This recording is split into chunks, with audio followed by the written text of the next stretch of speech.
যৌবন বয়সের ইবাদত আল্লাহর কাছে সবচাইতে প্রিয়। খেয়াল করে বোঝার চেষ্টা করো।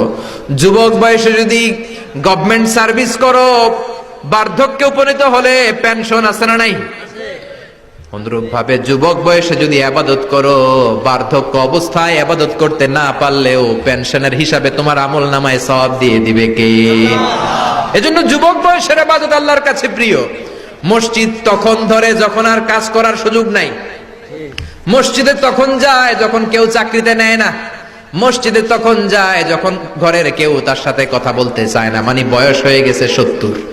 তখন দাড়ি রাখে যখন শেভ করতে গেলে হয় গাল কাটবে নয় ব্লেড ভাঙবে, ঠিক কিনা?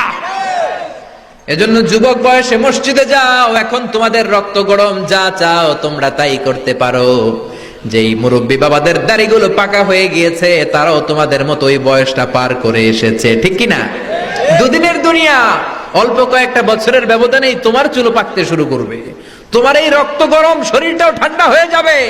তোমার আশেপাশে আর কেউ ঘুরবে না, কেউ তোমারে ডাকবে না, কেউ তোমারে গুনবে না। চিল্লায় বলেন ঠিক কিনা?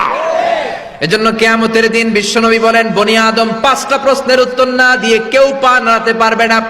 এর মধ্যে একটা প্রশ্ন হলো, যৌবন বয়সটা তুমি কেমন কাজে লাগিয়েছো? যৌবন বয়সে কি ইসলামের পক্ষে স্লোগান দিয়েছো, নাকি আমার বামপন্থীদের দলে গিয়েছো, ঠিক কিনা?